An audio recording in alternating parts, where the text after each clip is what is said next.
first speaker, Terry Eagleton.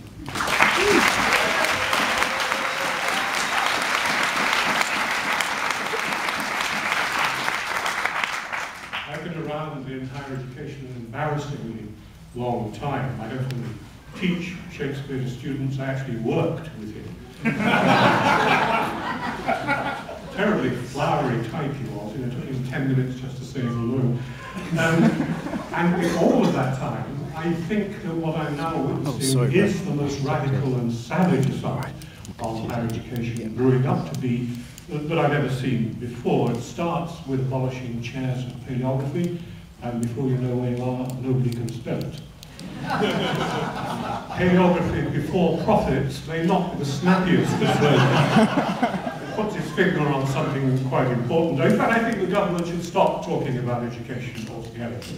But they can talk about skilling or tooling. You know. Where were you tooled? You could say something.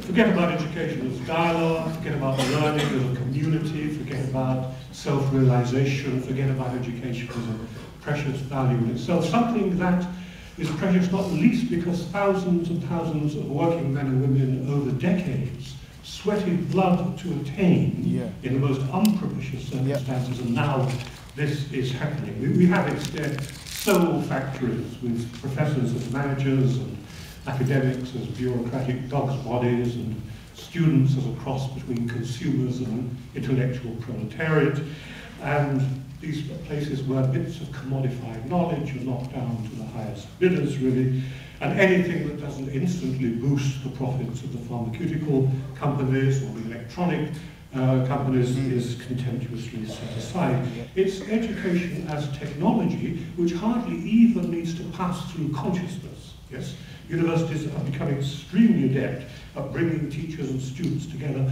with an utter minimum of communication. You know, one can imagine a situation in which the whole thing becomes automated. No people are required, you know, ideas are just whizzed from here and there, except of course they need your fees, you know, which is the only problem. In fact, these days I myself offer students before I teach them a sort of menu. I give them a menu when they come in, you know, £15 for my average insights, you know, run-of-the-mill ideas, you know, 50 for genuine and startling.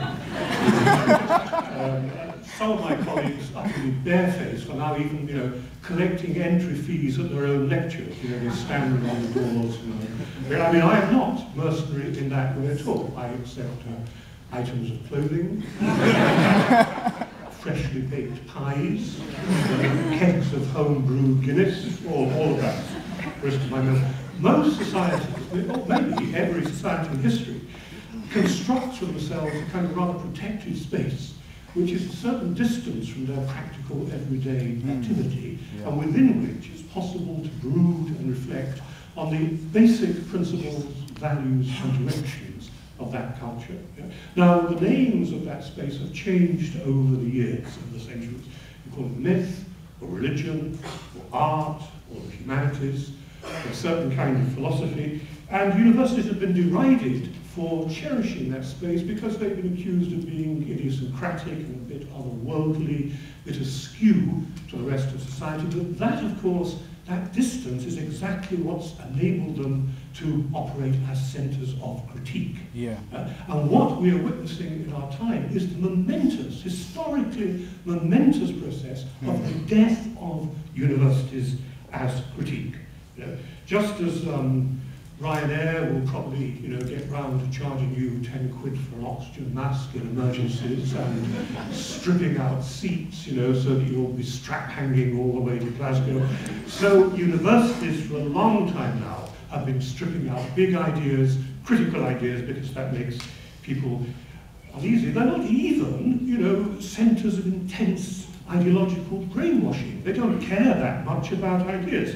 You know, you can believe pretty well what you like, as long as you don't throw a spanner in the technological works. We're told instead, this privileged distance, that universities have to get real and talk about real life, real world problems, I think is now a phrase used. Well, you know, academics like Alex Klinikos and myself and Lots of others have been working on real world problems for years, you know, poverty, imperialism, inequality.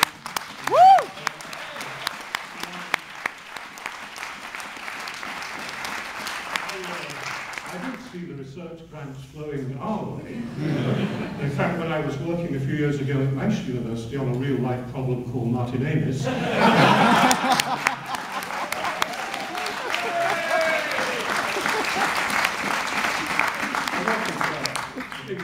give me a research grant, they showed me the door. Let me finish by saying just this. There are two views of education entirely incompatible, one left-wing and one right-wing. The right-wing view is education for the economy. Yeah. Right? The left-wing view is education for society. Yes. And let's remember that the governing class doesn't have all its own way as far as colleges and education go, because there's something contradictory about them. As long as our rulers need their lawyers and their accountants and their technologists, they're going to have to keep going these strange places called colleges or universities, where a lot of quite bright young people can hang around with nothing much to do but talk to each other and read books and, well, drink and stuff like that. And there is, of course, always a chance that that can lead to criticism and dissent, as it did across the Channel 40 years ago, and there's not much way you can resolve that problem. That contradiction can easily blow up in the face of those who run the system. No truly civilized society would sell education to its young any more than it would sell breast milk to babies or bandages to the bleeding. If you want